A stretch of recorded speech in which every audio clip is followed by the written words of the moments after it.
Ya, pasca tsunami yang menggulung sebagian daerah yang berada di bibir pantai di Provinsi Banten, Sabtu malam kemarin, Wali Kota Banda Aceh Aminullah Usman menyebutkan Aceh berada di daerah bencana, termasuk Kota Banda Aceh. Oleh sebab itu, ia berpesan agar warga Kota Banda Aceh bersahabat dengan bencana dan selalu membangun budaya siaga bencana dalam upaya mengantisipasi bencana yang mungkin terjadi. Aceh secara umum merupakan wilayah yang memiliki kerawanan bencana yang sangat tinggi.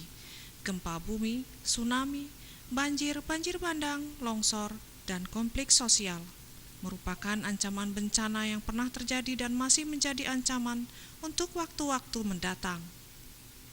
Aceh dan di Indonesia berada di atas daerah bencana, jadi sudah seharusnya warga Kota Banda Aceh menyadari tentang upaya untuk mengurangi risiko bencana, termasuk meningkatkan kemampuan menghadapi ancaman bencana.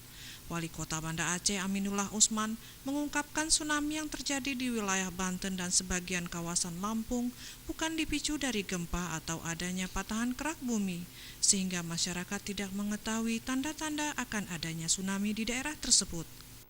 Bahwa bencana itu setiap saat berada di sekeliling kita.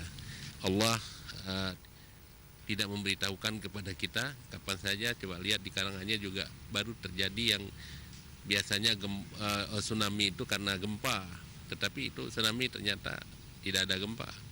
Ini semua adalah kebesaran Allah selalu ditunjukkan kepada kita. Maka kita perlu waspada, perlu kehati-hatian.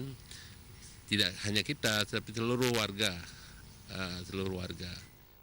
Ditambahkannya, warga Kota Gemilang sudah sepatutnya membangun kesadaran sejak dini untuk hidup harmoni dengan alam melalui mitigasi bencana, sehingga akan menyiapkan masyarakat menghadapi potensi ancaman bencana seperti gempa bumi, dari patahan sesar ataupun akibatnya yaitu tsunami.